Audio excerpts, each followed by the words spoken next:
اپنی بات کو آپ کے سامنے رکھ دوں گا. یہ بات یاد رکھیے گا کہ آپ کسی دنیا دار کی محفل میں نہیں بلکہ مالک و مختار کی محفل میں آ کر کے بیٹھے ہیں. اور یہ جو محفل سجائی گئی ہے یہ آج حضرت بھرپور شاہ رحمت اللہ تعالی علیہ کے عرس کے موقع سے سجائی گئی ہے. عرس ہر کسی کے نہیں ہوتے، عرس انہی کے ہوا کرتے ہیں جو اپنی ذات کو اللہ عز و جل کے دین کے لیے فنا کر دیا کرتے ہیں. سبحان اللہ. ورنہ مرنے والے بہت مر گئے، آپ کے بھی خاندان سے گئے ہوں گے، میرے بھی خاندان سے بہت سارے لوگ آئے اور آ کر کے چلے گئے، پر ہم ان کے آراس وغیرہ کرتے نہیں ہیں.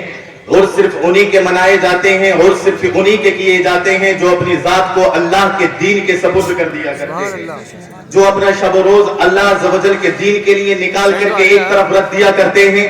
انہی کے عرس منائے جاتے ہیں. اور عرس میں آنے والے کوئی ایسے ویسے لوگ نہیں بلکہ مقدر کے سکندر ہوا کرتے ہیں. کچھ لوگ کہہ دیا کرتے ہیں بھئی عرس سے فائدہ کیا ہے، عرس کا بینیفٹ کیا ہے، عرس اگر کرو گے تو فائدہ کیا ملے گا.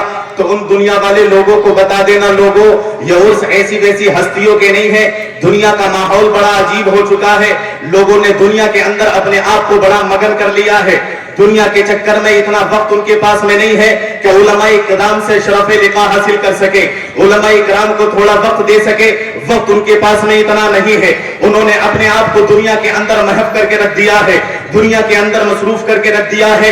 سال میں جتنے دن ہوا کرتے ہیں وہ تمام کے تمام ادھر آدھر گوا دیا کرتے ہیں. کوئی انسان آتا ہے، شکوک و شبہات ان کے دلوں کے اندر ڈالتا ہے اور ڈال کر کے چلا جاتا ہے. پر جب حضرت عرس بھرپور شاہ آتا ہے، ایک رات یا دو راتیں ہم کو ملا کرتی ہیں، علماء اکرام سے اکتساب فیض کیا کرتے ہیں اور پھر ساری دنیا والوں کو پتا دیا کرتے ہیں کہ اے دنیا والوں سنو، اگر تمہارا کام ہمارے دلوں کے اندر شکوک و شبہات ڈالنا ہے تو حضرت بھرپور شاہ کا کام ان شکوک و شبہات کا ازالہ کروا دینا.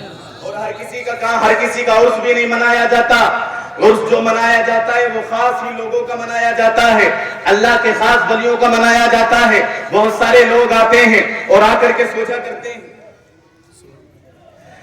بہت سارے لوگ کہا کہہ دیا کرتے اس کا بینیفٹ ہونے والا کیا ہے، اس کا فائدہ ہونے والا کیا ہے. تو لوگوں سنو، یہ انگشت نمائی یہاں پر نہیں ہو رہی ہے. اب سے پہلے بھی اولیاء اکرام پر انگشت نمائی ہوئی ہے، پر تاریخ نے ہمیں بتایا ہے کہ جب اولیاء اکرام کی شان میں توہین کی گئی ہے، جب علماء اکرام کے سامنے، اولیاء اکرام کے سامنے باطل قوتیں آئی ہیں تو اس وقت میں چکنا چور ہو کر کے رہ گئی ہے. چلے ذرا خواجہ اجمیری کی بارگاہ میں، جب ہم سب کے راجا، ہم سب کے خواجہ اجمیر کی دھرتی پر آئے تھے، وقت کے بادشاہ نے سوچا تھا پانی کو بند کر دیا جائے. جب وقت کے بڑی سے ٹکرایا تھا، انا ساگر کو روک نہ سکا تھا، وہی بادشاہ جادوگر کو بھیجا تھا، جادوگر کو ایمان لانے سے روک نہ سکا تھا. وہی بادشاہ حضرت خواجہ غریب نواز کو زمین دینے سے منع کر رہا تھا، پر اونٹوں کو اٹھا نہ سکا تھا.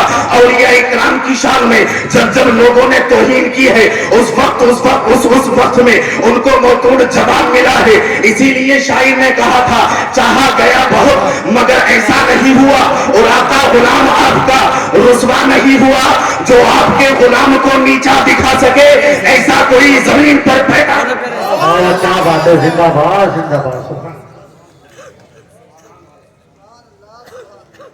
دیکھیں وقت کی قلت دامنگیر ہے. میں بڑے اختصار کے ساتھ میں بھائی مولانا آصف رضا صاحب کو دعوت دوں گا کہ وہ آئیں اور اپنے بہترین لب و لہجے میں ہم سامعین کے قلوب کو منور و مجلہ فرمائیں. آئیے حضرت کا استقبال نعرہ تکبیر و رسالت سے کر لیا جائے. نعرہ تکبیر، مسل کے ذرا نعرہ تکبیر، نعرہ رسالت، مسلک اعلیٰ حضرت مولانا آصف رضا صاحب قبلہ. نعرہ تکبیر، نعرہ رسالت.